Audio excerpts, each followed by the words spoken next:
یہ حقیقت ہے کہ اللہ تعالیٰ نے ابلیس کی سرشت کو بڑا اچھا بنایا، اسے شرافت اور بزرگی بخشی، پھر زمین اور آسمان دنیا پر حکومت عطا فرمائی، اور انہوں نے اسے جنت کی حفاظت اور دربانی کے اعزاز سے بھی نوازا، لیکن اس نے اپنے رب کے سامنے تکبر کیا۔ وہ نور خدا بننے کا دعویٰ کر بیٹھا اور اپنے ماتحتوں کو اپنی عبادت کی طرف بلایا۔ میری طرف آؤ، جمع ہو جاؤ اور میری طاقت یہ دیکھو۔ دیکھ کر اللہ تعالیٰ نے اسے دھتکارے ہوئے شیطان میں بدل دیا، اس کی سرشت کو بگاڑ دیا اور دیے گئے تمام اعزازات سلب کر لیے۔ انہوں نے شیطان پر لعنت بھیجی، اسے آسمانوں سے نکال دیا، اور آخرت میں اس کا اور اس کے پیروکاروں کا ٹھکانہ دوزخ قرار دیا۔ ہم سب اللہ تعالیٰ کے غضب سے اس کی پناہ مانگتے ہیں، اور اس عمل سے بھی جو اس کے غصے کا سبب بنے۔ ہم نعمت ملنے کے بعد اس کے چھن جانے سے بھی اس کی پناہ مانگتے ہیں۔ ایک روایت میں آیا کہ فرشتوں کا ایک قبیلہ ہے جسے جن کہا جاتا ہے۔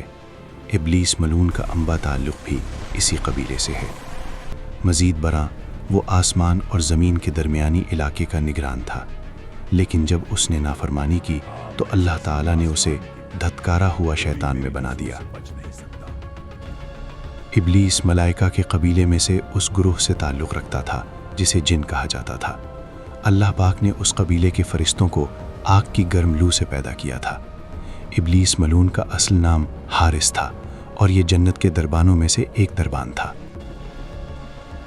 اس گروہ کے علاوہ باقی تمام ملائکہ کو نور سے پیدا کیا گیا۔ جنوں کا ذکر قرآن شریف میں آیا ہے۔ انہیں من مارجن من نار والی آیت کے مطابق آگ کے بھڑکتے ہوئے شعلے سے پیدا کیا گیا، جبکہ حضرت آدم کو مٹی سے پیدا کیا گیا ہے۔